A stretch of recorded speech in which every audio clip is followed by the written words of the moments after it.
Pablo Valderrama, doctor en Ciencia Filosófica, doctor en Ciencia, profesor emérito de la Universidad Central de Las Villas. Ahí nos conocimos por primera vez. Recuerdo cuando publicamos el libro de autonomismo, hace ya unos cuantos años. Tuve la oportunidad de estar allá en el claustro de profesores dirigido por Pablo Valderrama. Y bueno, desde esa época hemos mantenido una amistad. Actualmente es el presidente también de la Asociación de Cubanos Residentes en Colombia. Tiene una amplia obra de investigación desde la filosofía, también desde la historia. Y bueno, creo que es un honor que nos acompañe acá, que nos acompañe el día de hoy aquí en el centro. Él siempre que viene a Cuba, la agenda es bien apretada porque le piden muchas conferencias en distintas instituciones. De hecho, mañana tiene una conferencia, ¿no? ¿En dónde es? En la Universidad de La Habana, en la Facultad de Derecho por la tarde, por la mañana en Loinás. Es decir, que tenemos que agradecer ya de inicio, ¿no? Que haya dedicado un tiempo de su agenda aquí en Cuba, ¿no? Para que nos acompañara acá en la tarde de hoy. De todas maneras, tiene pendiente una visita aquí al centro para recorrer la sala. Ahora le mostrábamos algunos elementos, pero bueno, en otro momento tendremos también la oportunidad, ¿no? De recibirlo acá, hacerle un recorrido para que pueda ver nuestra institución de manera integral. Y bueno, realmente agradecer infinitamente por la posibilidad, y el auditorio también es suyo. Después, si hay posibilidad, si tiene tiempo, de que puedan hacer algunas preguntas, algunas reflexiones sobre el tema en cuestión. Muchas gracias. Buenas tardes. Bueno, ante todo, quiero agradecer a los directivos de este centro, que mucho, gracias a mí, por esta posibilidad de presentarles algunas reflexiones sobre un controvertido tema que es la autenticidad del pensamiento marxista en América Latina. Confieso que luego que yo había terminado mi primera tesis doctoral en la otrora República Democrática Alemana, en Leipzig, sobre el tema del positivismo en América Latina y en particular de la obra de Enrique José Barona, me llamaba la atención que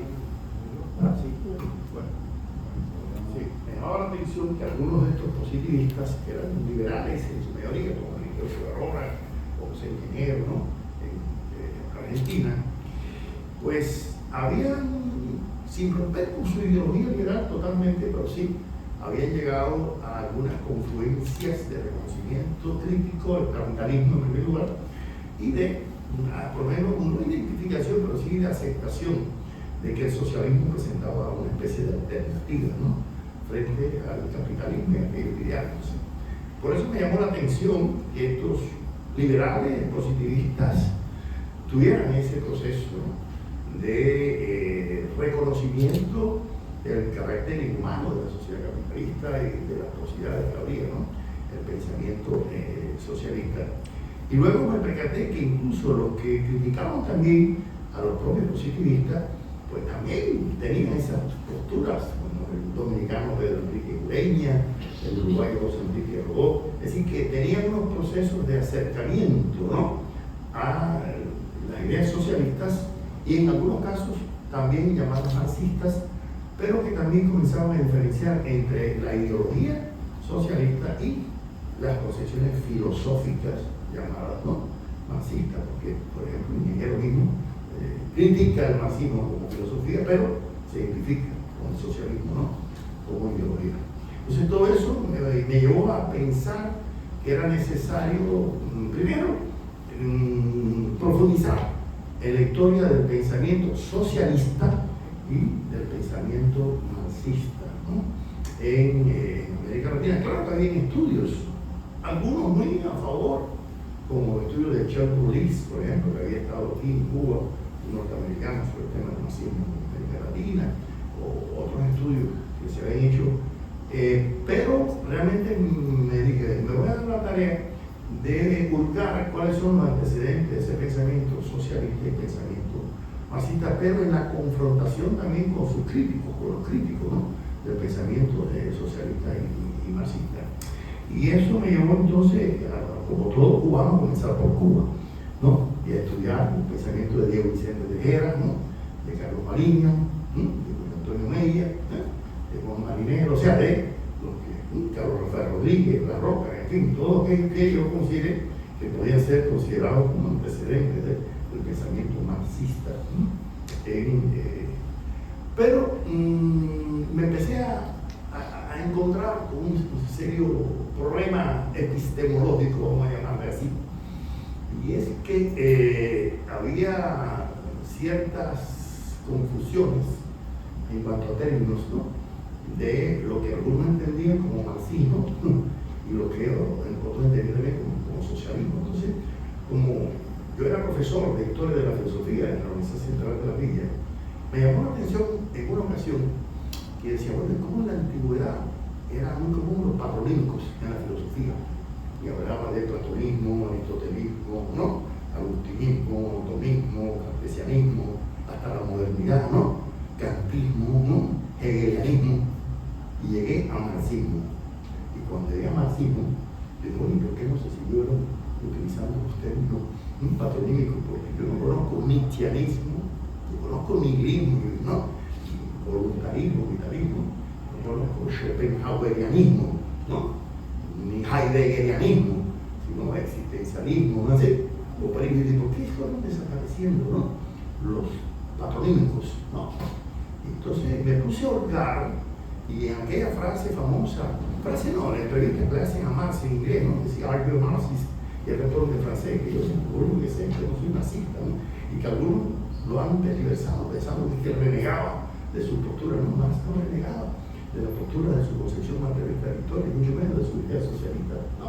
Es lo que no quería que lo identificaran con lo que se decía entonces que eran los marxistas, entre ellos su yerno, el cubano Pablo Lafargue, para empezar por ahí, y Paul Longuet, ¿no?, los dos francesitos que un día me dijeron que iban enamorados de sus ideas y terminaron enamorados de sus dos hijas y se casaron con ella, como el propio Marx describió a Engels, ¿no?, así, y que eran los que se enamoraban de ser la juventud marxista francesa, ese era el nombre, ¿no?, así. Y luego encontró por allá en Rusia que empezaba a decir que Marx había descubierto las leyes universales de la historia, que ese era el marxismo. Y Marx le dijo, no, eso me dijo, yo no he descubierto las leyes universales de la historia.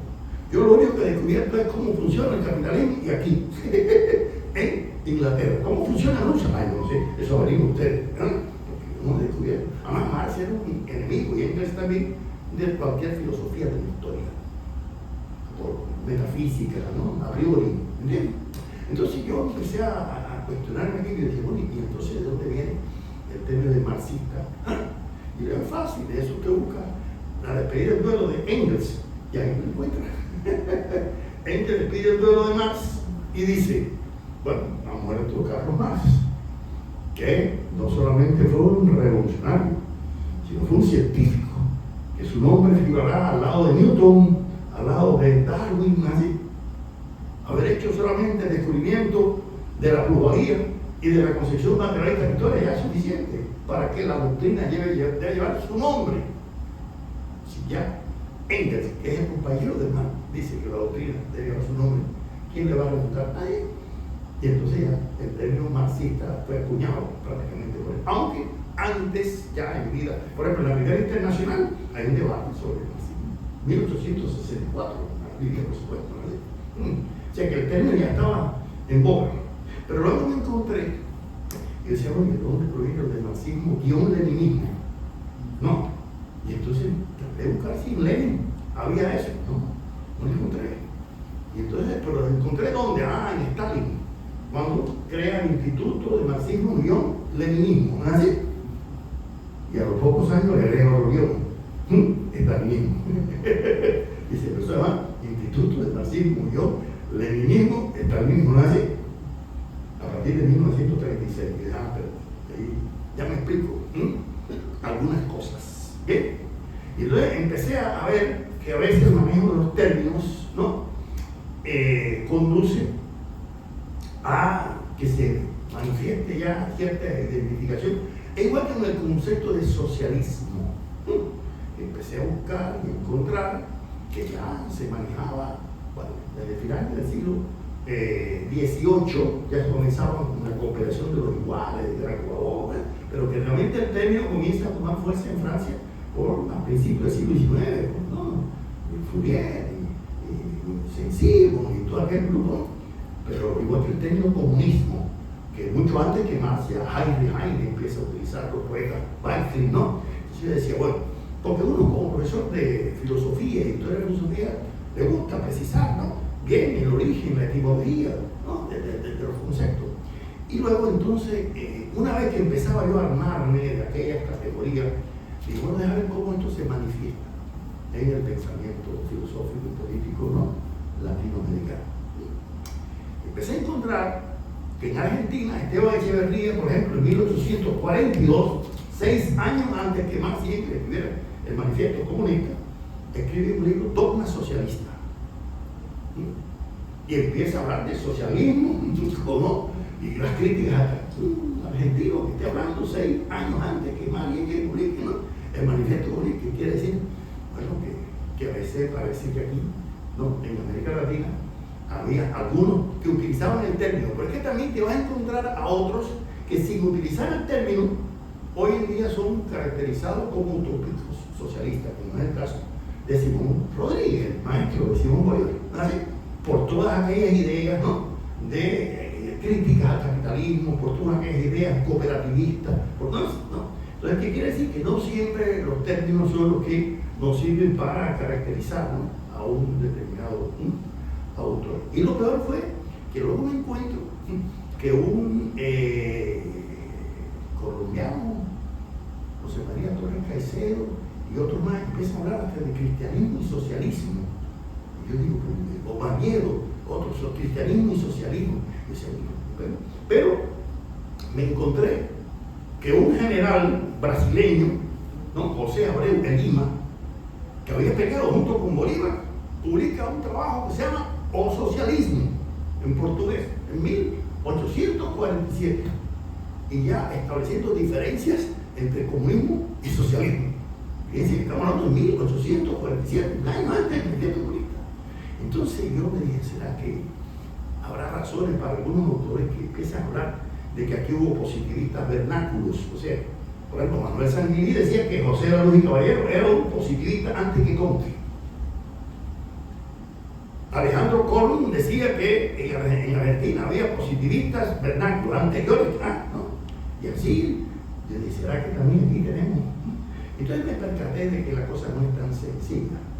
Es que hay determinadas épocas, porque la filosofía, como diría Hegel, es conciencia de una época, o la época expresada el concepto, ¿no? Y que hay determinadas épocas y determinadas circunstancias en que determinadas ideas son necesarias y toman fuerza. Y a veces no es tanto la originalidad de decir quién dijo primero, sino la autenticidad. Y ese término que fue muy famoso en los años 40, 50 del siglo pasado, entre Leopoldo Sea, Arturo Ardao, Francisco Miro Quesada, todos aquellos estudiosos en los años 40 y 50, ¿no? De la autenticidad. ¿Qué quiere decir autenticidad? Tal vez imbuido por Heidegger, en el sentido de lo que se corresponde en determinado momento, ¿no? Lo necesario para un determinado momento, ¿no? El authentisches Dasein, la existencia auténtica que es la que se corresponde con la demanda del momento. Entonces me empecé a cuestionar si en verdad el problema no era buscar marxistas originales ni socialistas originales, ¿no es así? Sino si eran auténticos. Igual que en caso lo había hecho por los positivistas anteriormente, con Enrique José Barona, ¿no? Que me costó trabajo sostener en Leipzig que nuestros positivistas eran progresistas, que jugaron un papel muy favorable, ¿no es así? Porque lo que me habían enseñado a mí es que el positivismo era una ideología subjetiva, reaccionaria, enemiga de los pueblos, racista, ¿no es así? Terrible, no había nada que aprovechar de los positivistas. Yo trataba de encontrar todo lo contrario, de que en América Latina entonces me planteé que puede ser que no fueran auténticas las ideas positivistas en Europa, pero aquí sí. En América sí. ¿Por qué? Porque aquí ese capitalismo premonopolista necesitaba un desarrollo que luego el imperialismo hizo fracasar, como hizo fracasar, ¿no?, la burguesía, ¿no?, nacional. Y entonces, bueno, puede ser que esto sea algo similar para el caso, ¿no?, del pensamiento socialista y marxista, porque también me encontré con un problema. Y es que las ideas socialistas que se manejaban acá no eran directamente de Marx y Engels, eran casi todas de Fourier, ¿no?, de Saint-Simon, ¿no?, de Owen, de varios otros autores, pero no tanto, porque había otra cosa. El idioma francés era más fácil de que lo manejaran acá y no tanto el alemán, ¿no? Entonces, para manejar un poco los textos de Marx había que manejar, ¿no?, el idioma alemán. Fíjense que el manifiesto que se publica casi al final, ¿no?, ¿no?, el Capital se publica en 1898, ¿no? Es un argentino que lo publica. Entonces, que no le llega alemán, no podía tener conocimiento, y entonces tendría que ser intelectuales, no podían ser líderes obreros, los que tuvieran acceso, ¿no?, a esos textos de las obras directas, ¿no?, de Marx y Engels. Por lo tanto, esa era una pequeña dificultad que empecé a comprender, que mientras que en Europa ya incluso se hablaba hasta de crisis del marxismo, palabra que uno pensaba que era una cosa nueva, ¿no? Ya en 1864 hay un debate sobre si el marxismo está en crisis. ¿Qué les parece? Y uno a veces cree que no, que son cosas, ¿no?, totalmente novedosas. Quiero decirle que la primera vez que yo utilicé el término sobre eso, el marxismo en crisis, fue en 1987 en un congreso de Perú, ¿no?, y planteé una ponencia sobre la crisis del marxismo. Bueno, 1987, 2 años antes de que cayera el mundo de Berlín, ¿no? Y recuerdo que el semanario Marcha de Uruguay la publicó. Y cuando aquellos hacían aquellos cables de, ¿no?, resúmenes, ¿no?, del partido, de aquellos cables, ¿no?, y llegó un resumen. Filósofo cubano habla de la crisis del marxismo, que fue un escándalo, ¿no? Porque muchas veces, cuando hablas de la crisis del marxismo, depende del concepto de crisis que tú manejas.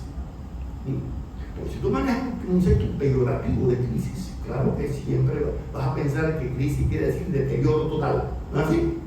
Pero originalmente el concepto de crisis no es ese. El concepto de crisis, como Hegel lo plantea, o Punkt, es punto de superación de las contradicciones. Es cuando algo o muere o renace. Y las crisis son momentos de inflexión.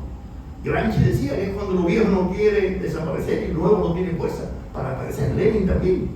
El concepto de crisis a veces lo manejamos muy en sentido, espérate, esto puede ser, ¿no?, el cambio, porque lo que sí era evidente que había desgaste muy fuerte, ¿no?, ya en esa sola teoría marxista, ¿no?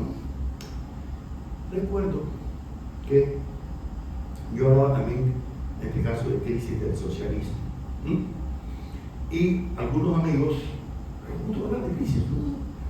A poco tiempo, Fidel hace su discurso en Ciego de Ávila, ¿no así?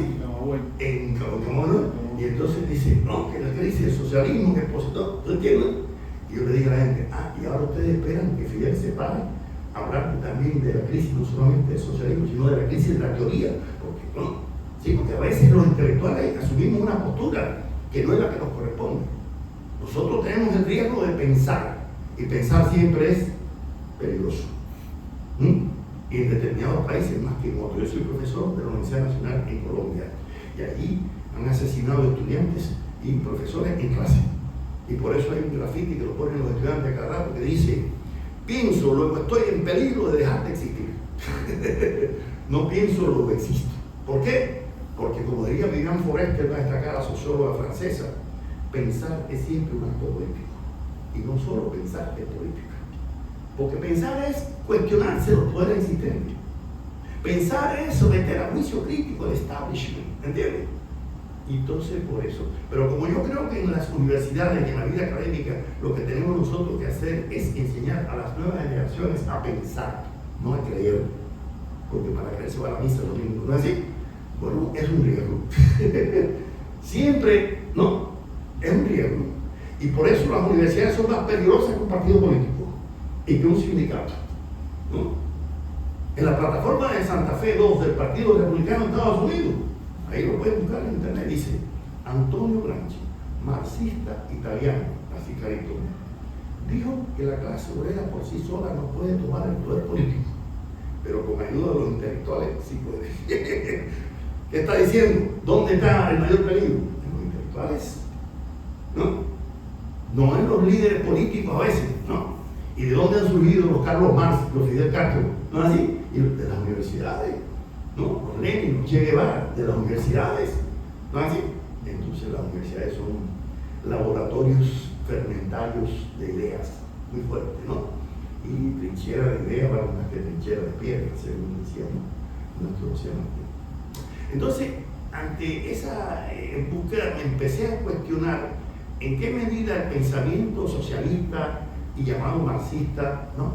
Me encontré autores como Diego Vicente Tejera, con el cual, con Eduardo Torres Cueva también hemos hecho algunas reflexiones, ¿no?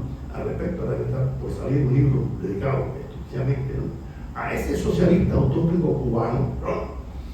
Que realmente Martí admiró profundamente y que él también admiró profundamente, ¿no? Martí, y que dio unas ideas muy valiosas sobre cómo él concebía, ¿no? el socialismo, ¿no? Y luego me encontré que algunos autores que ya se identificaban abiertamente no solamente con el socialismo, sino con el marxismo, como el caso de Carlos Baliño, ¿no? Estaban permeados por ideas positivistas. O sea, no solamente eran positivistas permeados por ideas socialistas, sino socialistas y hasta marxistas, como Baliño, ¿no? Que también tiene, por ejemplo, el darwinismo social, la teoría del triunfo de las especies más en el mundo de la clase obrera. Entonces uno dice, ¿por qué mezcla hay, ¿no? En la filosofía y en la ideología en esos momentos, ¿no? Tan interesantes. Yo me dije, bueno, ¿y hasta qué punto eran auténticos estos planteamientos en aquella época, ¿no? En primer lugar, porque las ideas socialdarwinistas tal vez en manos de Nietzsche o de Gobineau o de Grupowitz, ¿no? Serían reaccionarias, cuidado, ¿no es así? Pero en Spencer no tanto. ¿Por qué?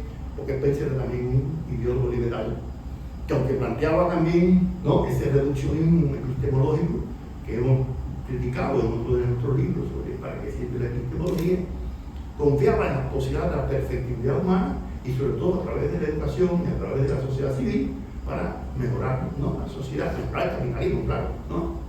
Y pensaba que el medio, por eso se llama meliorismo, la teoría que plantea, era una vía para mejorar la sociedad y evitar, claro, la Comuna de París, evitar, claro, las revoluciones proletarias. Entonces no era extraño que muchos socialistas y marxistas ya tuvieran elementos darwinistas sociales en su discurso, ¿no? Filosófico. Pero el otro problema que me empecé a encontrar es que algunos de esos ya precursores del pensamiento socialista y marxista tenían que criticar, enfrentarse a críticas totalmente infundadas, de que, por ejemplo, que el socialismo iba a aplastar al individuo, ¿no? De que eso era acabar con la individualidad, ¿no? Y eso, quería decir en primer lugar que no había profundizado en la obra del propio Marx, porque Marx en ningún momento establece tal aplastamiento del individuo, ¿no? En la sociedad. Y además, porque el propio concepto de comunismo que Marx maneja junto con Engels en la ideología alemana no es un estado implantado, como dice claramente, sino una superación crítica de un estado de cosas que parte de premisas históricas existentes, ¿no? ¿Sí? Y Marx le dedica al tema del individuo prácticamente un capítulo de la crítica a Max Stirner, el individualismo anarquista, ¿no? Y Marx reivindica el tema del individuo. Sin embargo, hubo el cliché de que la ideología socialista, la masa aplastaba, la clase aplastaba, el partido aplastaba, ¿no? ¿Sí? Y luego me encontré autores como el uruguayo Carlos Paz Ferreira, que dice cosas que otros dejó así. El socialismo es la ideología más individualista que existe, porque lo que trata es de resolver el problema de la seguridad social, de la educación, de la salud de los individuos concretos. O sea, un hombre que no se puede identificar como marxista, pero reconoce, ¿no? Eso me empecé a encontrar que algunos autores, nada marxistas, nada socialistas, como Enrique José Barona, en 1906 dice: el marxismo no es más que la exageración de un principio cierto. El factor económico no es el único, pero es el principal que determina las relaciones sociales. ¿Qué es? Reconocer la comprensión materialista de la historia. Y a partir de esas dudas que me empezaron a surgir, yo dije, yo tengo que metodológicamente encontrar qué elementos hacen caracterizar a un marxista que lo diferencie de otras posturas filosóficas, y además qué debe identificar a un socialista, no para hacerme yo el marxómetro oficial ni el socialistómetro oficial para decir quién es marxista o quién no lo es, ¿tú entiendes? Porque ese es otro error que a veces hemos cometido. Pero yo dije, a ver, alguien que comparta la concepción materialista de la historia y al menos la teoría de la globalidad, según lo que dijo Engels, ya debe tener el mérito, ¿no?, de ser caracterizado como marxista, ¿no es así? Independientemente de que se utilice el término o no. Bien. Pero además, cuando uno empieza a profundizar y se encuentra que la escuela de Frankfurt, por ejemplo, enfatiza el tema de la enajenación, que está derivado de la concepción materialista de la historia, bueno, pues lógicamente, alguien que admite el tema de la enajenación no solamente en el plano económico, sino en el plano ideológico, en el plano psicológico, en el plano cultural, pues también, ¿no? ¿Sí? Alguien que admite que la lucha de clases, ¿no?, es un motor de la historia y que ha jugado y que ha desempeñado un papel impulsor de las grandes transformaciones sociales.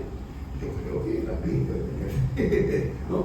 Alguien que le dé al factor económico un papel, como diría Althusser, de superdeterminación, y que el propio Engels reconoció que se había exagerado por Marx y él, ¿no?, en cuanto al factor económico, pero que en última instancia, entendiendo última instancia como determinante, jugaba un papel. Yo creo que entonces a eso le llamé, utilizando la epistemología de Lakatos, este epistemólogo húngaro, discípulo de Karl Popper, el núcleo duro de la teoría marxista. Es decir, publiqué aquí en 1992 un trabajo sobre el núcleo duro de la teoría marxista, porque era como el cartabón que me podía servir, ¿no es así?, para medir y caracterizar a quién debía yo considerar como marxista.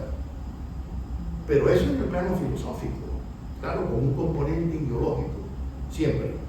Porque hay una cosa, las filosofías, todas, tienen muchas funciones, y una es la ideológica, no es la única. La filosofía tiene funciones epistémicas, no así, cognitivas, éticas, estéticas, epistémicas, no así, axiológicas, tiene muchas funciones, ¿ya?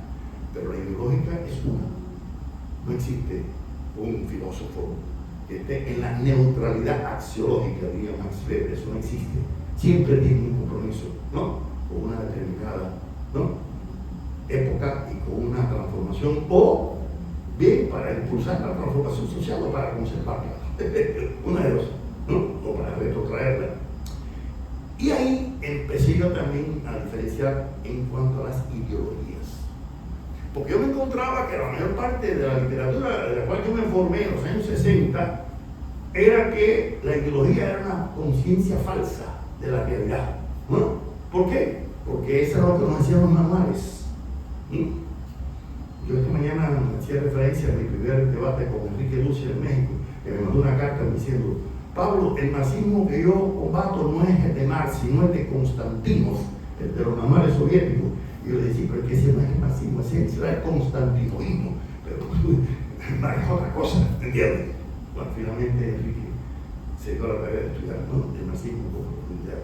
Pero la mayor parte de esos manuales decían que la ideología era falsa conciencia, ¿no? ¿Por qué?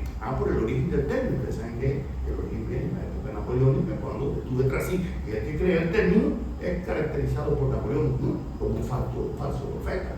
Y es el término que utiliza Marx y Engels en la ideología alemana. Ya, siempre es un trabajito de juventud. Marx y Engels jamás volvieron a utilizar esa expresión. Y en otro momento utilizan los factores ideológicos, incluso Engels habla de la religión y de la filosofía como ideología que vuela más alto que las nubes y utiliza la ideología. Y luego Lenin habla de ideología científica de la clase obrera, entonces ¿cómo va a ser falsa, ¿no?, la ideología? Y Gramsci le va a dar importancia significativa, ¿no?, al papel de las ideologías, igual que Rosa Luxemburgo y Trotsky y demás, ¿no? Entonces, en conclusión, por eso me empecé a cuestionar si esa definición, hasta que llegué a la conclusión de que no es así, de que las ideologías sí son concepciones teóricas que primero responden a intereses de un sujeto social, que puede ser una clase social, puede ser un género, una generación, puede ser una etnia, puede ser no, pero siempre en relación con instrumentos de poder, ¿no?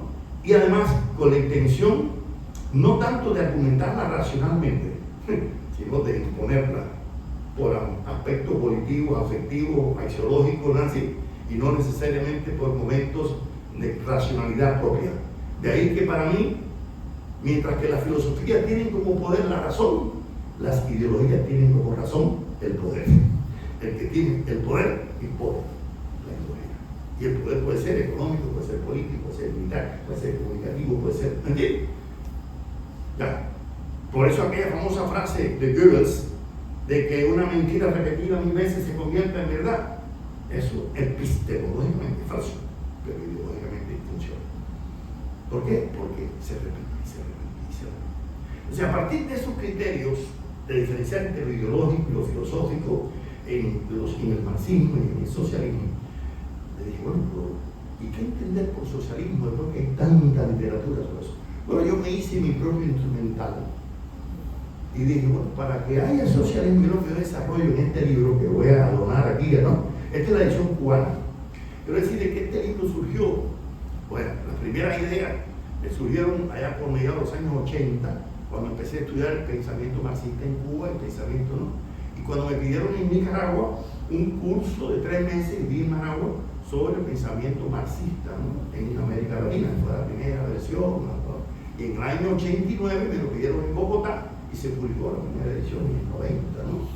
Claro, pero aquel libro en su primera versión tiene, lógicamente, como un amigo diría, el tufo de los años 80, ¿no es así? Porque lo escribí, lo terminé de escribir en el 89, cayendo el muro de Berlín, ¿no? Yo estuve en Berlín hasta junio con Roberto Montesino, que ustedes deben conocer, pregúntenle a Montesino. Tuvimos un congreso y yo le dije, Roberto, esto me parece que va a terminar mal. Pregúntenle, porque Roberto, que dice que yo soy el profesor que más clases le he dado, o sea que a Montesino le di como 15 asignaturas de la carrera de filosofía que terminaba, ¿no? Entonces fuimos allá porque yo quería que me hiciera el doctorado allí en Leipzig, la misma universidad, pero yo dije esto, y efectivamente duró 3 meses y se acabó, ¿no? Entonces, cuando en el año 94, Darío Machado me dice, Pablo, nos han pedido para ver si reeditamos tu libro por la editora política, con una editora mexicana que está interesada. Y le dije, bueno, Darío, pero es que he oído mucho, ha corrido mucha agua abajo del puente, yo tengo que actualizarlo. Ya no, traído, actualice. Entonces, en el año 94 hice una actualización de este libro, ya, y lo publicamos en México, y allá fui a presentarlo con Manero, que era agregado cultural, ¿no? Y lo presentamos en la librería Gandhi, la editorial allí en la UNAM. Esa fue la segunda edición ya retocada, ¿no? Y en el año 2008, a mí, el Perro y la Rana me publicó 3 tomos, que algunos le llaman obras encogidas de Pablo Barrano, 3 tomos, ¿no? Y al poco tiempo dijeron, pero usted puede ampliar la parte del marxismo. Y bueno, yo tengo un librito, pero usted lo puede ampliar y nosotros lo vamos a publicar. Entonces hice una ampliación que salió en 2 tomos, pero se acabó el papel en Venezuela y lo pusieron virtual. ¿Y qué pasó? Lo hackearon y lo destruyeron, ¿no?, en el año 16. Y entonces aquí la editora política me dijo, vamos a publicarlo acá. Y se iba a publicar en los 2 tomos. Este y el otro que era sobre la crisis y la renovación del socialismo. Pero sabemos lo que sucedió y lamentablemente desapareció la editorial, entonces pasó a la editorial de Ciencias Sociales y por eso esta es la edición un poco sintetizada, ¿no?, de Ciencias Sociales, pero afortunadamente el año pasado salieron en los 2 tomos en la editorial de Perro y la Rana este libro completo, ya publicado, porque el presidente Maduro lo presentó en la Feria del Libro, ¿no? Y Apilio Morón me llamó para decirme que ni me había enterado ya que lo había publicar. Entonces, esa es la evolución, ¿no?, de este libro. Y lógicamente hay cosas ahí que hoy día me pongo a pensar. Pues yo digo que los libros son como los hijos, ¿no? Los libros son como los hijos. Usted tiene que primero concebirlo, ¿no es así? Tiene que gestarlo, tiene que darle a luz, parirlo, y luego tiene que cuidarlo y promoverlo, hasta que llegue un momento que se te opone. No, eso es, pero siempre son tus hijos. Y tú tienes que reconocer que ese es tu pensamiento. Yo, el primer libro que me publicó Gaspar Jorge García Galló, que fue un curso que di en la escuela del partido en el año 84, yo leo cosas ahí que yo dije en el año 84, que eso es, ¿no? Pero son mis ideas de esa época, ¿tú entiendes? Y entonces uno puede criticar eso, superar eso, pero lo que no puede uno es renunciar ideológicamente a las ideas, porque es muy triste, como decía Mario Benedetti, entrar en la industria del eterno arrepentimiento. Decía Benedetti, de los que siempre se están arrepintiendo, a veces arrepentidos y vuelven a arrepentirse. No, yo tengo amigos en Bogotá que eran comunistas en los 80 y luego se hicieron neoliberales y ahora no son neoliberales y yo no sé ni para dónde van, pues. Es muy triste, ¿no? Yo creo que es muy triste que usted rompa con una ideología, ¿no? Entonces yo digo que la ideología de la Revolución Cubana y la ideología del socialismo, y así lo tengo incorporado en las venas, y cuesta un poco difícil desangrarse, ¿no es así? Independientemente que uno pueda criticar cosas, independientemente que uno plantea sugerencias para mejorarlo, pero destrozar un ideario que la humanidad entera ha ido construyendo durante tantos años me parece un poco triste para ¿no? como tratar de mostrarle a un sacerdote que Dios no existe. No, hay que dejarlo que siga, ¿no? Con esa concepción, ¿no? Entonces, en la segunda edición de este libro, que fue ya nosotros empezamos a incorporar otro elemento que no habíamos incorporado primero, un concepto de socialismo, con 5 rasgos, que lo presenté en la escuela del partido, ¿no? Cuando Raúl Valdez me invitó a un evento ahí, ¿no? En Amigo López, y yo decía, mire, para que haya socialismo, primero tiene que haber propiedad social, son los fundamentales medios de producción, fundamentales, porque socialismo no es estatismo, ¿ya? Socialismo no es que el Estado maneje todo, eso ni más, ni Lenin, ni blanco puede encontrar. ¿Ya?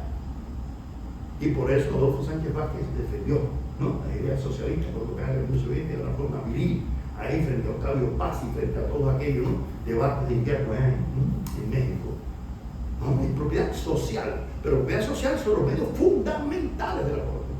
Y lógicamente no es lo mismo los medios fundamentales en un país energético que tenga mucho petróleo a uno que lo que tenga son playas, así, y el turismo puede ser el medio fundamental y no el petróleo. ¿Por qué? Porque las condiciones geográficas y naturales son distintas, ¿no es así? Pero tiene que haber una justa distribución de la riqueza social, ¿no? Y esa sí es inherente a cualquier sociedad que se pretenda ser, ¿no?, socialista. Por eso una sociedad socialista debe haber las formas de distribución de la riqueza social mucho más equilibrada que la capitalista, y no pueden regirse por las normas capitalistas, porque es lo que dijo Che, no se puede construir una sociedad nueva utilizando, ¿no?, la regla capitalista. Eso es la realidad. Yo he pensado mucho que el futuro de la humanidad no puede ser socialismo real, pero tampoco el capitalismo real. Yo no sé cómo nos las vamos a arreglar, pero hay que construir, y hay que construir teoría primero, porque esa es la tarea que nos plantea a nosotros como intelectuales o pichones intelectuales o lo que sea. Es la tarea que tenemos, generar teoría y aprender de la historia y aprender de los procesos que se han dado, ¿no es así? ¿Ya? Ahora, una sociedad socialista tiene que también asegurarle el desarrollo libre de la individualidad, y para eso facilitar las condiciones de educación, de cultura, de deporte a toda la población, ¿no?, para que haya la mayor equidad. Y eso Martí nos enseñó bastante, ¿no? Ante la igualdad imposible, la equidad posible, ¿no? ¿Sí? Y yo creo que un proyecto socialista también tiene que no solamente pensar en una transformación macroeconómica de todas las relaciones, sino de todo en la gestación de una nueva cultura y de nuevas formas de ideología enriquecedora de esa contradictoria condición humana, porque ese es otro proyecto que dirigí aquí y que está en internet, en una página web, y aparte que hay un canal de YouTube donde hay más de 100 conferencias mías, lo pueden encontrar, sobre el tema de que no existe una naturaleza humana, es un enfoque totalmente biologicista, ni tampoco una metafísica esencia humana. Lo que existe es una contradictoria condición humana. Y por eso José Martí decía que en todo hombre hay un ángel y una bestia. Hay que tratar de que el ángel domine, ¿no?, a la bestia. ¿Ven? ¿Ya? Porque si usted parte del presupuesto antropológico de que los hombres son malos por naturaleza, entonces no haga nada. Ni la educación, ni la salud, ni la cultura, ni la religión, nada. Y si son angelitos, venlo a ver. Entonces parece que la condición humana es contradictoria. Y si algo tiene por tarea el socialismo es enriquecer esa condición humana, perfeccionarla. Y yo creo que la mayor parte de los pensadores latinoamericanos que han sido auténticos, ¿qué quiere decir auténticos? Que se han correspondido con su época, que han planteado transformaciones para el mejoramiento de la sociedad, ¿no? A veces algunos por la vía violenta, otros por la vía, porque hay que olvidarse, no se debe olvidar algo, ni más bien que propugnaron la violencia por la violencia. Para que ellos propugnaron la creación de los partidos obreros socialdemócratas nazis, porque confiaban en que la clase obrera podía tomar el poder político por la vía parlamentaria. Y de hecho la socialdemocracia alemana estuvo ahí a punto, ¿no?, de llegar a ese punto. ¿Por qué? Porque ellos pensaban que era posible, ¿no? Entonces nosotros no podemos creer que para ser un marxista hay que estimular, ¿no?, la única forma de la toma del poder político. Y ese es un gran error que se han cometido en algunos lugares, pensar que esa es la única forma. No, hay muchas formas de la toma del poder político. Y la otra cosa es que yo creo que muchos pensadores marxistas en América Latina y socialistas se percataron de que no era posible lograr alcanzar de manera inmediata conquistas sociales favorecedoras de los sectores obreros, pero se podía dentro de la sociedad burguesa y dentro de la democracia, ¿no?, alcanzar, ¿no?, algunas medidas que podrían mejorar esas condiciones. Y yo creo que eso es una forma auténtica también de comprender, ¿no?, la necesidad de las transformaciones sociales en mejoramiento de las condiciones de vida de los sectores populares. Esa a veces no la tarea. Encontré que entre los primeros marxistas, sobre todo, había cierto obrerismo exagerado, como en el chileno Luis Emilio Recabarren, por ejemplo, ¿no?, o en Vicente Lombardo Toledano en México, ¿no? Encontré que había cierto, y aquí también lo hubo en cierta medida, en interpretaciones un poco forzadas de nuestra historia a partir de esquemas, ¿no? En esa ocasión en que fui a presentar el libro en México, coincidí con Carlos Rafael Rodríguez en la Embajada de Cuba y nos pusimos a conversar tranquilamente porque un amigo común nos presentó y empezamos a hablar. Y él sabía que yo esa tarde había presentado la edición de este libro. Y yo le dije, doctor, usted sabe que yo en este libro lo que dijo usted habla roca. Dijo, sí. Digo, sí, porque ustedes tenían una interpretación de la historia de Cuba en esa época, de que aquí había las 5 formaciones económico-sociales, ¿no? Así, esclavismo, la primitiva, ¿no? ¿Qué me dijo Carlos Rafael? Me dijo, profesor, es que nosotros nos formamos en esa concepción, ¿no? Esa era la concepción que era ¿no?, así que. Y seguimos conversando y al otro día tomamos el avión para regresar y él pidió que me sentara al lado de él para seguir conversando. Y seguimos conversando, casi me dejé el avión allá en Mérida porque yo no había chequeado mi versión, ¿no? Y tuve que sacar de la bodega del avión el libro para obsequiárselo porque le interesó. Yo no traía en la mano el libro, ¿no? Y me comenzó algunas cosas interesantes. Me dijo que él, en un debate sobre el tema de la ofensiva revolucionaria, se había opuesto a la ofensiva revolucionaria. No. Y yo le pregunté si eso era publicable y me dijo que sí. Y yo publiqué en el periódico Vanguardia de Santa Clara, ¿no?, en conversaciones con Carlos Rafael Rodríguez. Hablamos de otro tema. Hablamos de la filosofía en Cuba, hablamos de José Manuel Mestre, de Barona, de su artículo, yo le dije, su artículo Lo que los comunistas honramos en Barona, del año 49, que a mí me impresionó mucho. Bueno, en fin, pero me impresionó mucho la honestidad intelectual, ¿no es así?, de Carlos Rafael Rodríguez. Como también siempre me impresionó, y ya que estoy en el centro Fidel Castro, tengo que decirlo, cuando se creó el sindicato de trabajadores de la ciencia, ¿no? El comandante Fidel Castro, ustedes saben que nos invitó a una serie de intelectuales de varias universidades. Y el primer día del debate, la mayor parte del debate fue sobre temas de la medicina, de la biotecnología, ¿no? Y ya como a las 5 o las 6 de la tarde, Fidel dijo: bueno, señores, yo creo que es necesario que debatamos también otros problemas de carácter social, ¿no? Y sobre todo nos interesa saber qué está pasando con el socialismo, porque se está derrumbando y nosotros queremos saber qué piensan ustedes, ¿no? Y entonces a esa hora empezamos a pedir la palabra a Elia de Jacob, ¿no? Víctor Figueroa, Marisabel Domínguez, ¿no? Yo, 4 o 5 de la tarde, 6 de la tarde.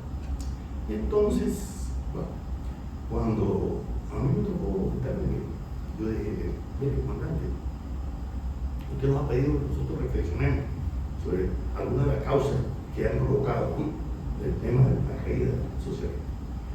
Yo les doy una opinión muy personal. A mí me parece que hay muchas causas. Ya yo había publicado Antinomias de la crisis del socialismo, que se publicó por la editora política, y algunos amigos me dijeron: bueno, tú no estás preso todavía. Yo: no, que estoy aquí en libertad.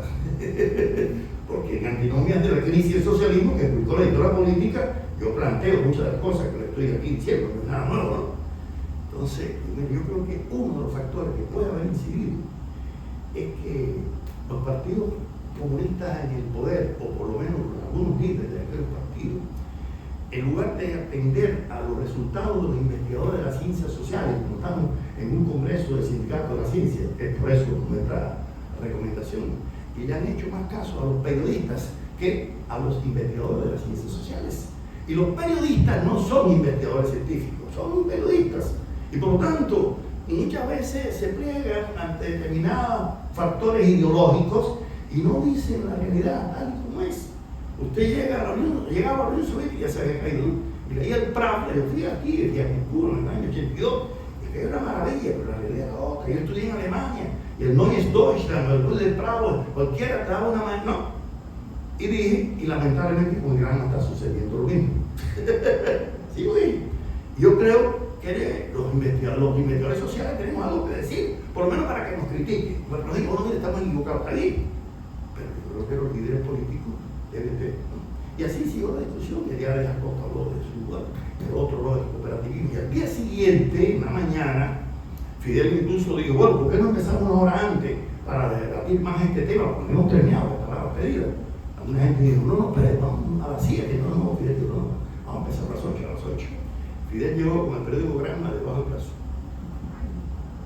Y al lado estaba Aldana, sentado al lado de él. Y me llamó: Guadarrama, ¿tú has leído el Granma de hoy? Y yo no estaba atendiendo. Y me dice: oye, te están llamando. Digo: no, comandante, no he leído el Granma. Dice: lamentablemente todo lo que tú dijiste ayer es cierto. Cogió el periódico Aldana. Yo no sé para qué vienen estos periodistas aquí. Porque todo lo que tú dijiste, pues ya abrió el periódico y empezó a leer, ¿no?, lo que habían publicado en ese momento, ¿no? Y había una cantidad de tergiversaciones, ¿no? Entre ellos, que yo había propuesto que se creara un polo científico en Santiago de Cuba. Y Fidel me dijo: te van a reclamar en Villa Clara cuando tú vayas, ¿por qué no propusiste que se creara un polo científico en Villa Clara? Fíjate. Pero le dijo así: Aldana, mira, si van a venir a decir esto, que no vengan a presentar aquí. ¿Ya? Y dijo Fidel: pero como aquí se está grabando todo, yo le pido a los compañeros de la Televisión Nacional que estas, ¿no?, grabaciones sin edición, así de sin edición, se transmite para que el pueblo sepa lo que estamos discutiendo en este Congreso. Yo creo que eso es una apuesta de la honestidad intelectual e ideológica de nuestro comandante. ¿No es así? ¿No? ¿No les parece a ustedes que eso es expresión? No, y eso lo he dicho en miles de lugares, por eso siento el honor de decirlo aquí, ¿no?, en este lugar. Ahora, yo creo que el pensamiento marxista y socialista en América Latina empezó a dar un viraje cuando algunos intelectuales como el peruano José Carlos Mariátegui y el cubano Julio Antonio Mella empezaron a darse cuenta ¿no?, que había algunas cosas que eran interesantes en Marx y en Lenin, pero había otras cosas que había que ¿no?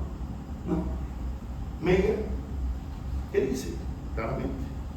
Bueno, lo que dice Lenin es muy válido para aquellas latitudes, pero aquí tenemos que hacer otras cosas. Eso dice Meyer, ¿no es así? ¿No? Meyer plantea que hay que aprovechar las potencialidades revolucionarias de la burguesía nacional. Cuando los partidos comunistas, o la política de clase contra clase, nada, ¿no es así? ¿No es así? Ella tiene una serie de ideas que algunos dicen que lo aproximan al trotskismo. No es eso. Es que tenía una visión distinta de muchas, ¿no? Autenticidad. Y yo creo que Mariátegui, cuando regresa a ese Perú, dice: ¿qué clase obrera? ¿Qué clase obrera? Aquí es el indio el problema, aquí es el campesino. Pero cuando van a invitar a Mariátegui a la primera conferencia del Partido Comunista y Obrero en Buenos Aires, Vittorio Codovilla se negó. ¿Por qué? Porque Mariátegui había publicado 7 ensayos de interpretación de la realidad peruana. Y le dijo: no, como va a invitar a alguien que dice interpretación, los marxistas, los comunistas no interpretamos, nosotros tenemos la única verdad del materialismo dialéctico y no interpretamos. Y la realidad peruana no existe, lo que existe es la sociedad capitalista, burguesa y proletaria. Y no invitaron a Mariátegui. Ese fue el dogmatismo que le hizo tanto daño a los partidos comunistas, durante tantos, ese dogmatismo, ¿no es así? De estar reproduciendo lo que venía de Moscú y sin falta de creatividad. Yo lo digo, y esto lo dice Heinz Sonntag, un investigador de los partidos comunistas, ¿no? Que en el seno de los partidos comunistas hubo también muy buenos pensadores auténticos, válidos y que plantearon muchas verdades. Así que no podemos ahora caer en una postura de pensar que todo lo que. No, dentro de los partidos comunistas hubo, ¿no? En muchos países, pero también hubo algunos que no se identificaron con los partidos comunistas, pero sí con el marxismo, ¿no? En el caso de Ludovico Silva, por ejemplo, en Venezuela, ¿no? Así, que hablaba de marxistas, marxófagos, se burlaba de todo tipo, ¿no? Y desarrolló toda una teoría de la enajenación extraordinaria, ¿no? De la plusvalía ideológica, y enriquecieron la teoría marxista. O un Antonio García Noza en Colombia, un hombre estructurado del pensamiento marxista también, y que también se metió a estudiar el tema del papel de los indígenas, ¿no? Y de otras subclases y etnias, ¿no? En nuestros países, ¿no? Y es el caso de muchos autores. Aquí tenemos un Raúl Roa, ¿no es así? ¿Quién va a negar que Raúl Roa tuvo una formación marxista muy sólida? Pero con el Partido Comunista, ¿no es así? Tuvo siempre, ¿no? ¿Ya? Y así tenemos muchos autores que sin identificarse con con un partido comunista o sin declararse abiertamente, ¿no? Marxistas y socialistas, enriquecieron muchos aspectos de la teoría. Yo entrevisté a Roa cuando tuve que hacer mi tesis sobre Arroja, ¿no? Y yo creo que el pensamiento marxista se fue haciendo cada vez más auténtico en América Latina en la misma medida en que comprendía mejor la realidad de esta América y la diversidad étnica y la diversidad de clases y la diversidad histórica y las particularidades, y además que supo también este pensamiento marxista y socialista, en algunos casos, no en todos, respetando el proyecto soviético, no siempre identificarse totalmente, ¿no? con ese proyecto. Y hay una cosa que sí es real, que es la Revolución Cubana. La Revolución Cubana es un parteaguas en el pensamiento socialista y marxista, por muchas razones. ¿Por qué? Porque esta revolución no la hizo el partido, como decía, sino fue al revés, ¿no? ¿Sí? No la hizo el partido. Fue el partido, la revolución fue la que hizo el partido, ¿no?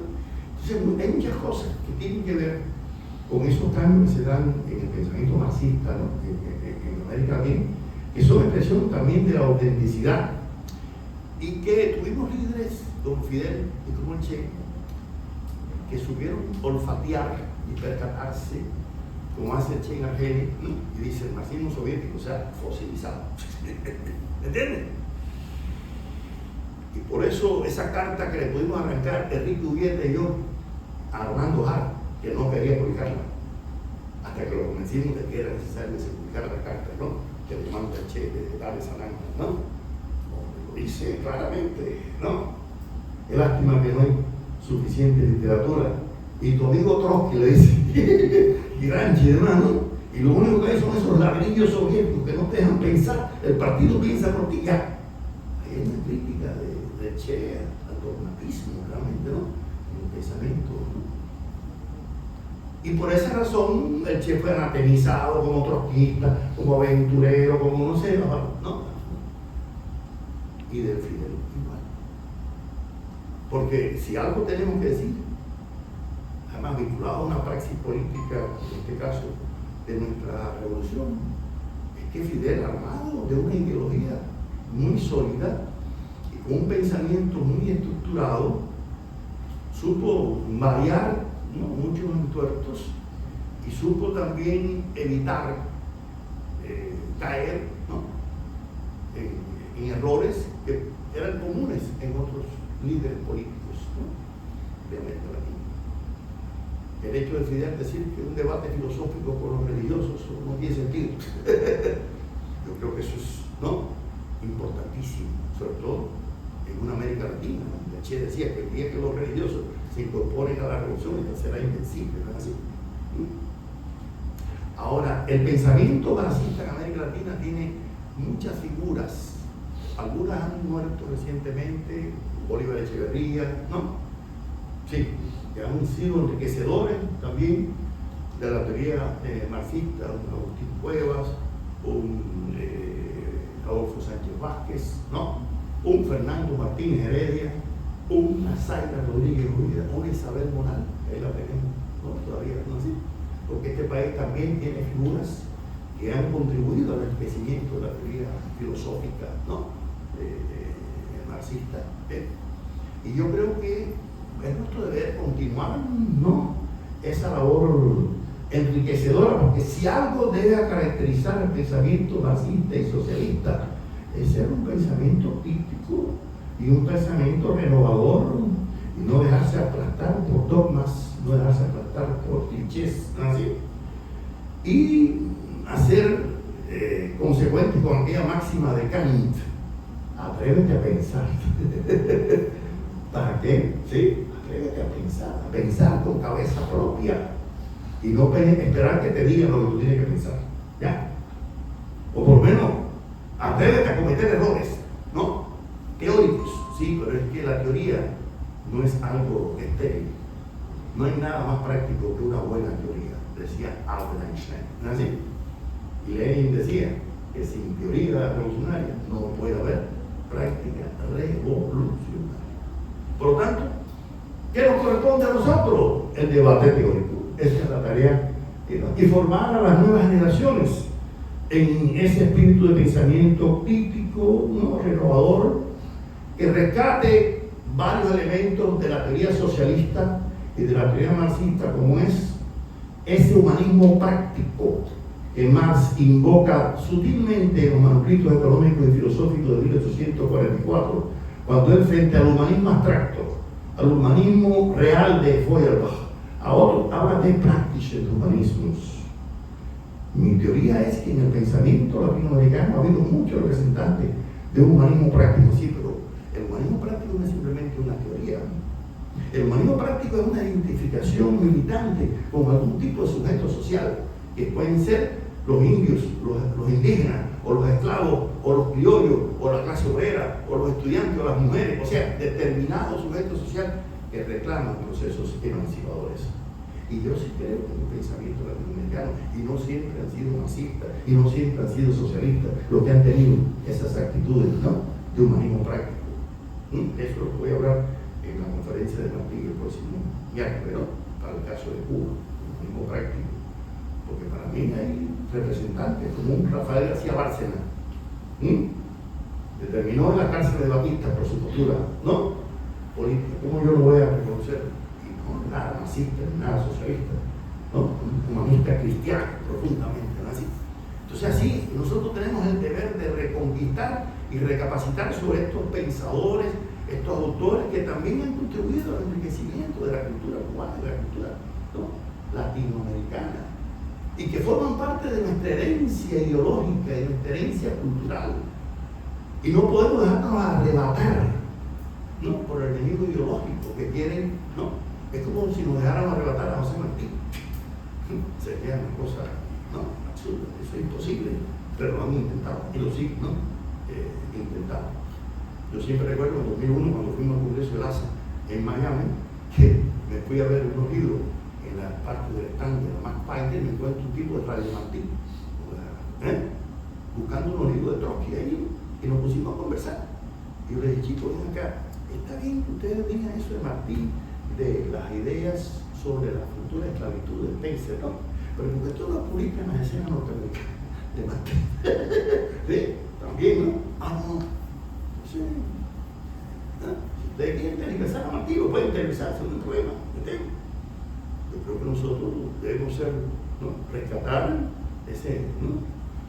Esta mañana Ferjunio leyó una carta que le manda Martí a Remigio de Domínguez del año 94 sobre el socialismo. Es impresionante. Ahí 94, una carta, ¿no?, sobre lo que significa eso. Por eso casi ni nosotros hablamos de esa idea de Martí, ¿no? Incluso yo no la conocía, esta mañana fue que me enteré. Entonces yo creo que nosotros estamos obligados a estudiar ese pensamiento político, filosófico, ¿no?, de nuestro país y de América Latina para demostrar que tenemos una herencia filosófica, cultural, humanista, práctica y de un pensamiento socialista enriquecedor. Esa es mi propuesta. Y lo demás, ¿no?, lo dejo al debate de ustedes. Muchas gracias. En primer lugar, hay algo que yo siempre he pensado, lo desarrollo un poco en este libro, pero también en otro libro que se publicó aquí, que se llama Humanismo, Marxismo y Posmodernidad, que fue mi primer libro del Premio de la Crítica, en el año 98, ¿no? Y luego Armando Jar me hizo el prólogo al otro que fue Humanismo y Pensamiento Latinoamericano, que fue en el 2000, ¿no? Y con Jar, ahorita tú hablabas de los auténticos marxistas, para mí Armando Jar es uno de esos auténticos marxistas, ¿no?, y con una profundidad teórica impresionante. Esa es mi opinión, ¿no? Yo lo uniría a lo que tú mencionabas, ¿no?, y habría otros también y otros. Pero yo incluso lo conversaba con Jar en una ocasión, y era que a veces el pensamiento marxista, yo a veces prefiero utilizar concepción materialista de la historia, quiero decir, en mis clases. ¿Por qué? Porque digo, lo que hay que defender es el plano cosmovisivo, ontológico, nociológico, axiológico e ideológico, que no se debe reducir a un nombre, Karl Marx. ¿Ustedes saben por qué? Porque subestimar a Federico Engels, primero, que jugó un papel decisivo, primero en la formación del propio Marx, cosa que a veces, no es así, uno subestima. ¿Quién le abrió los ojos al joven Carlos Marx sobre el tema de la economía como el núcleo de la sociedad? Engels, con un pequeño artículo que se llama Los principios de la economía política, de 15 páginas. Cuando Marx estaba en la imaginación de Feuerbach y el humanismo abstracto, allá en París, Engels le pasó aquel pequeño esbozo crítico de la economía política y le dijo, mira, aquí está el tema donde hay que aterrizar, que es la economía. Vamos a dejar la filosofía, ¿no?, para más adelante. Eso. Segundo, Engels elabora un texto que es preliminar del Manifiesto Comunista, que es Principio del Comunismo, lo escribe en 1847. Ese es el borrador para después, para los manifiestos, ¿no? Y lo firma primero Marx y Engels en segundo lugar. Pero el papel protagónico de Engels es esencial. Y a veces se subestima también que no, que la antidiórica y dialéctica de la naturaleza, cuidado, Marx escribió para la antidiórica y para dialéctica de la naturaleza. Está demostrado, ¿comprenden? Demostrado, aparte del papel protagónico de Engels en las luchas de la clase obrera. Óigame, el trabajo de Engels, ¿no?, de la situación de la clase obrera en Inglaterra, no solamente por los marxistas, por los sociólogos burgueses, es considerado un clásico de la sociología, ¿no es así? El trabajo de Engels sobre la situación de la clase obrera en Inglaterra, ¿no?, y muchísimos otros trabajos.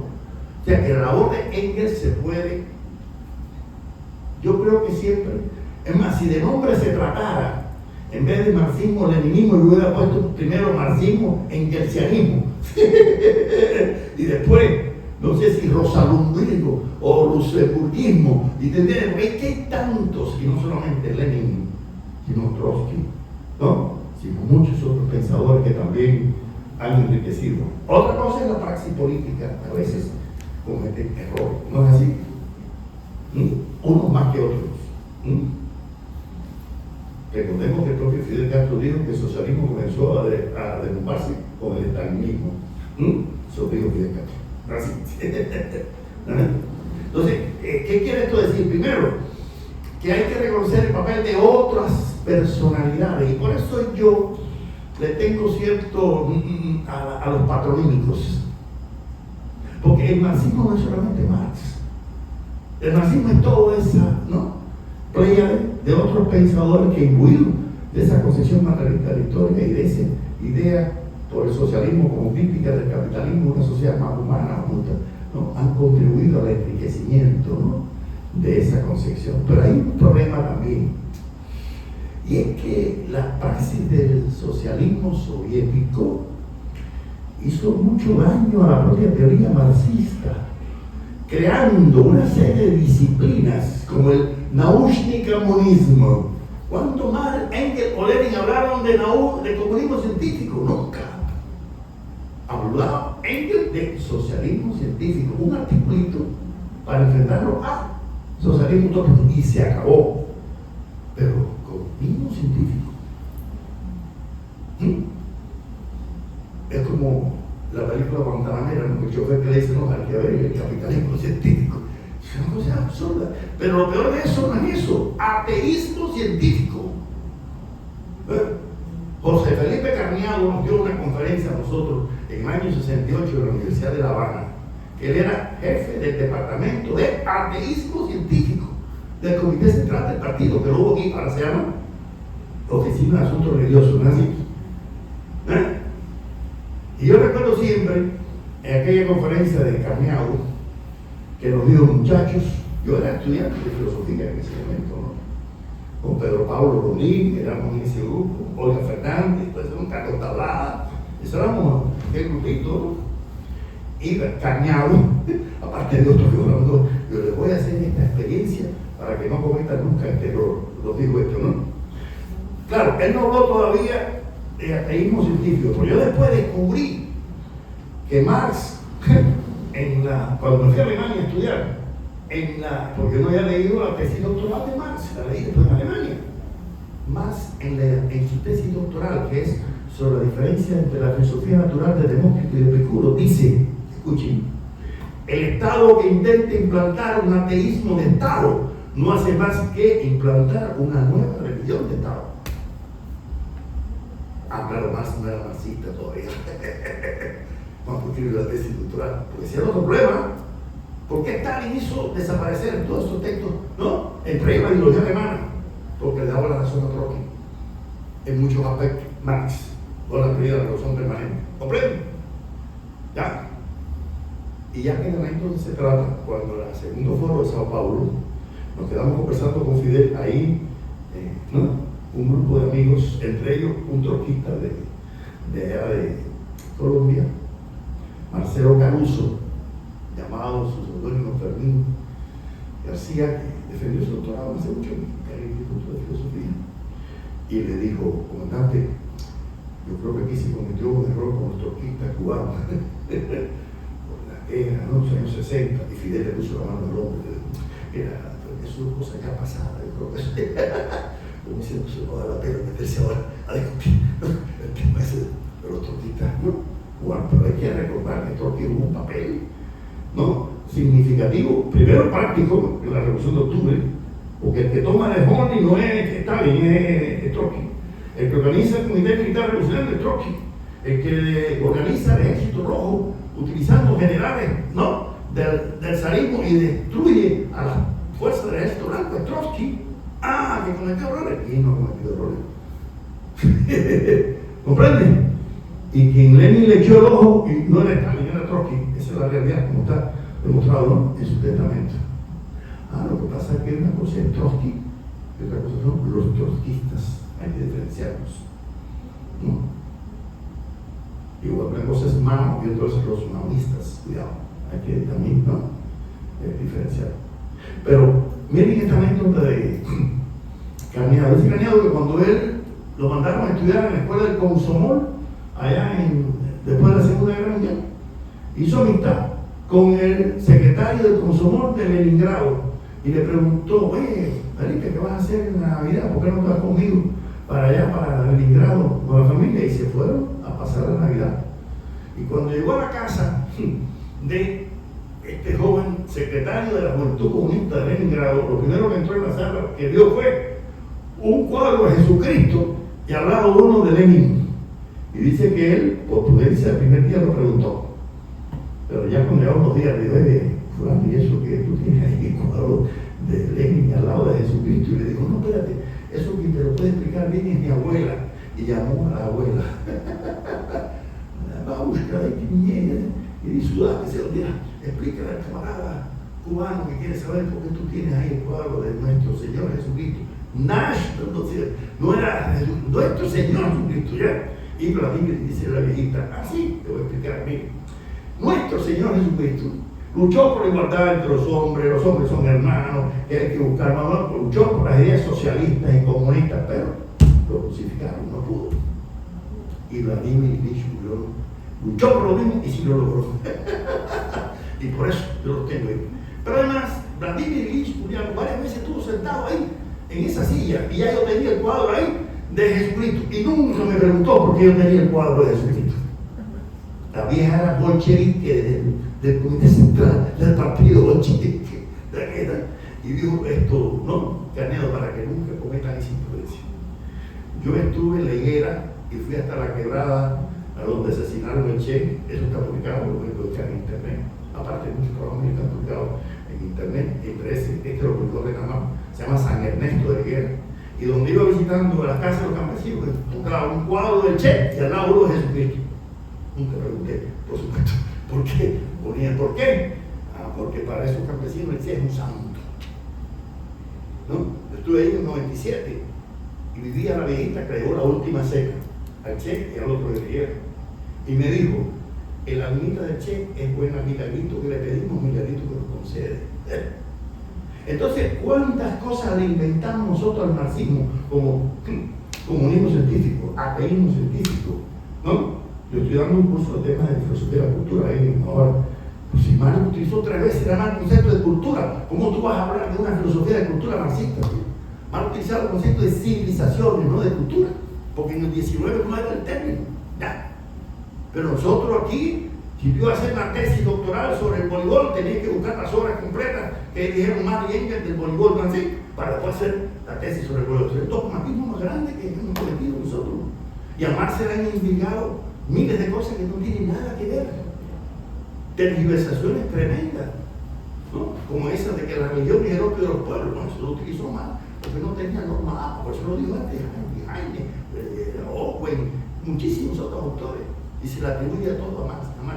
No, Marx dijo: es que lo que hizo Marx es suficiente para, como dijo Engels, estar al lado de Darwin y al lado de Dios.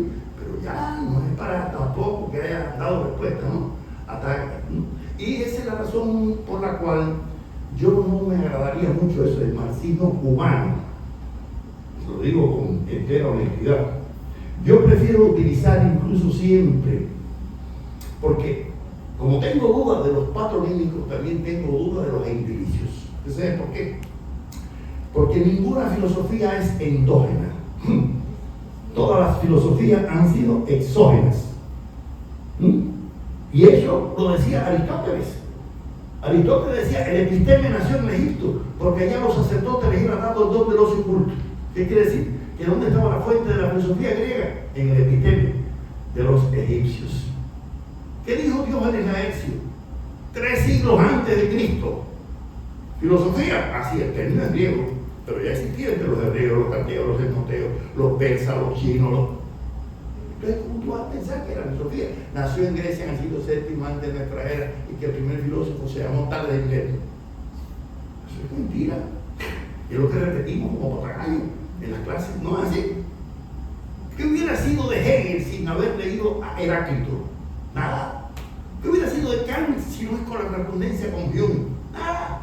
¿Entiendes? O que hubiera sido de Marx si no hubiera leído Spinoza. Cuidado. Spinoza es un filósofo que tiene una influencia en Marx tan grande que en el año 27 hubo, eso se lo dijo a Tony Negri en un debate que tuvimos allá en la Unión Soviética, se hizo un debate sobre la influencia de Spinoza en Marx y se llegó a la conclusión de que Spinoza era una especie de Marx sin barbas. Porque Spinoza es un filósofo judío del siglo XVII que tiene unas ideas de un avance tremendo en la dialéctica, en la cosmología, en la epistemología, ¿no? Entonces Marx se nutrió de Kant, se nutrió no solamente de Hegel y Feuerbach, porque es otro error. Marx se nutrió de Epicuro, toda la teoría de la alienación que Marx desarrolla en la tesis doctoral frente a los poderes religiosos, y viene de Epicuro y de la alienación humana en Epicuro. Entonces, cuando tú te pones a ver las fuentes que formaron el pensamiento de Marx, es mucha fuente, mucha, ¿no? Tú no puedes reducirlo. Entonces, ¿qué quieres tú decir? Que eso habla de filosofía alemana, bueno, entre comillas, filosofía francesa, entre comillas, filosofía cubana, entre comillas, filosofía latina, entre comillas. ¿Por qué? Yo prefiero hablar de filosofía en Cuba, filosofía en América Latina, filosofía en Yemen, porque igual que no existe una matemática congolesa ni una física australiana, existe filosofía en un país donde hay cultivadores de esa filosofía, ¿no? Entonces, por esa razón, yo prefiero hablar de en América Latina y no de marxismo latinoamericano o marxismo cubano. ¿Comprenden? Esa es mi opinión. Bien. Ahora, la otra cuestión, es cierto, fíjate lo que decía Martí respecto a la ciencia, y esa es una de las críticas que hace Martí al positivismo, la hiperbolización, ¿no?, de la ciencia. Por eso Martí dice que el positivismo daña el arte. Así lo dice claramente. Y es una de las polémicas que tiene con Barona. Sin embargo, el dio Barona a su libro en Estados Unidos, ¿no? Y el libro positivista, lo de lógica, de ética, bueno. Pero hay una cosa. ¿Por qué hay una reacción antipositivista? Porque el positivismo hiperbolizaba la ciencia y no tomaba en cuenta los factores axiológicos, éticos, estéticos, volitivos, afectivos, emotivos, comunicativos, semióticos que conforman la condición humana. Bien. Y yo creo que en el caso de Fidel Castro hay algo similar. Fidel le rindió culto a la ciencia, pero cuidado, también al arte y sobre todo a la cultura. Y por eso dijo que lo primero que había que saber era la cultura. ¿No? Y la cultura es todo, y no es solamente la ciencia. ¿Entienden? Y cultura no es cualquier vaina, como yo digo. Cultura no es todo lo que produce el ser humano. El ser humano produce excrescencias sociales, como decíamos con Perelini en aquel libro. El ser humano produce factores enajenantes que atentan contra la condición humana. Y la ciencia también produce efectos enajenantes. Yo no creo que todos los productos científicos deben formar parte del acervo cultural de la humanidad. No creo que toda la producción del ser humano pueda ser considerada culta o del acervo cultural y debe ser estimulada, ¿no? Y por eso el reggaetón por lo menos no ha sido aceptado en la Cámara Musical de los Estados Unidos, por alguna razón tendrán, ¿no?, los musicólogos norteamericanos para no incluirla. Pero bueno, esas son mis opiniones al respecto. Mira, yo coincido en parte que en la primera mitad del siglo XX hubo mucho pensamiento marxista inauténtico, pero cuidado, no podemos identificar el pensamiento marxista solamente de los partidos comunistas, no, porque hubo muchos pensadores intelectuales al margen de los partidos comunistas que desarrollaron ideas muy valiosas, entre ellos propio Mariátegui, que no militó, y tenía toda una postura, ¿no?, distinta, ¿no?, de los partidos comunistas, ¿no?, tradicionales. Y hubo muchos intelectuales que realmente enriquecieron, ¿no?, la teoría marxista. Yo pongo el caso de Antonio García Noza, en el caso, ¿no?, o el caso de Vicente Lombardo Toledano también. En México hay muchos pensadores que cultivaron el pensamiento marxista de una forma, en el caso de Raúl Rojas, lo pongo aquí, en el caso de eso, que no necesariamente estuvieron identificados con los partidos comunistas, ¿no?, y que desarrollaron un pensamiento marxista sin que estuvieran constantemente. Yo creo que muchos coincidirían con Foucault, cuando Foucault decía: yo soy más marxista cuando no cito a Marx, que muchos que citan demasiado Marx. ¿No? ¿Sí? Porque una cosa es que usted utilice el aparato epistemológico y metodológico, ¿no?, de la concepción materialista de la historia y de la dialéctica materialista, y otra cosa es que usted esté constantemente, ¿no?, citando y recitando, ¿no?, a textos de Marx, Engels, ¿no?, y Lenin, o citas del Partido Comunista. Yo recuerdo un artículo que salió de Oysterman, un destacado filósofo ruso, en el año 93, ya caído la Unión Soviética, ¿no?, en un artículo que hace crítica de cómo el pensamiento filosófico soviético se había anquilosado porque utilizaba demasiado las citas de los programas del partido, de los congresos del Partido Comunista. Pero es que en ese artículo él utiliza más de 20 citas de Gorbachev en el Congreso de... O sea, hacía exactamente lo mismo que estaba criticando. ¿Entienden? Ya era una forma de validar, ¿no es así? Y nosotros aquí tuvimos también que si usted no ponía una cita del programa del partido, ¿no?, o del Congreso, no, cuidado, ¿no es así? Esa era la actividad. Ahora, yo creo que América Latina ha tenido 3 creaciones intelectuales de trascendencia. Una es la teoría de la dependencia, otra es la teología de la liberación y otra es la filosofía de la liberación. Estos son 3 corrientes intelectuales e ideológicas de mucha significación universal que han trascendido. ¿Ya? ¿Por qué? Tampoco es que debamos dar todos los méritos a Teotonio. Yo conocí a Teotonio en Venezuela, cuando en su libro sobre el tema del neoliberalismo lo estaba terminando, y una vez conversamos sobre eso, porque hubo muchos autores antes de la teoría de la dependencia que desarrollaron también ideas de crítica a la dominación neocolonial e imperial, ¿comprende? Como el peruano Augusto Salazar Gómez, por ejemplo, ¿no?, que tiene un libro también sobre mucho antes de la teoría de la dependencia, o el propio Carlos Rafael Rodríguez, que aquí, en los años 40, en sus análisis, esa es una diferencia entre crecimiento y desarrollo, y ahí establece, ¿no?, el tema de la dependencia. Sí, hubo muchos pensadores marxistas. Lo que pasa es que no se convirtió en una escuela como parece con Mario Van Birra, con Teotonio, con todo el grupo, ¿no? O sea, como el prestigio que alcanza y que tiene una singularidad y un aporte realmente a la teoría marxista. Esa es la realidad, ¿no? Igual que hay muchos otros intelectuales que no podemos encasillar dentro de una corriente, como el caso de Pablo González Casanova en México, o de Agustín Cueva, ¿no?, en Ecuador, como parte de esa tradición.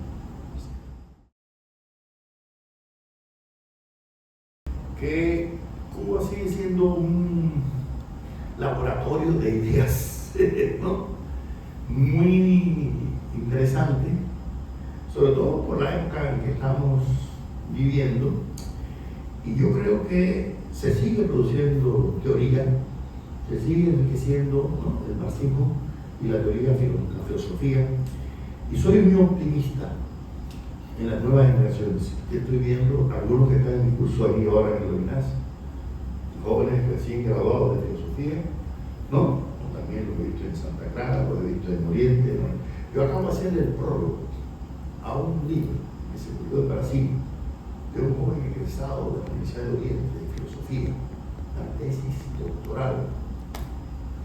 Impresionante, ¿no? Impresionante el nivel teórico de profundidad, ¿no?, de ese trabajo. Y así me estoy encontrando. Esta mañana, yo no sé si creo se fue, una joven que está siguiendo, Jessica de aquí en la Universidad de La Habana, que es profesora se graduó en octubre, ¿no? Y esa muchacha hizo una disertación esta mañana y dejó a todo el mundo impresionado, ¿entiendes? Y lo que tiene son 21 años, ¿no? Entonces yo creo que sí podemos tener confianza, ¿no?, en que continuamos. Acabo de empezar a leer el libro de Isabel Morán, Reflexiones Marcianas, Nancy, y ahí yo creo que sí se mantiene una tradición, ¿no?, dentro del pensamiento filosófico, sobre todo, aparte de en el mundo de la historia, en el mundo de la política, la ciencia política, aparte de la sociología, la psicología, de otras disciplinas. Estoy hablando básicamente en el terreno, ¿no?, de la filosofía. O sea, yo sí creo que ahí en nuestro país se mantiene una tendencia enriquecedora a los estudios teóricos, ¿no?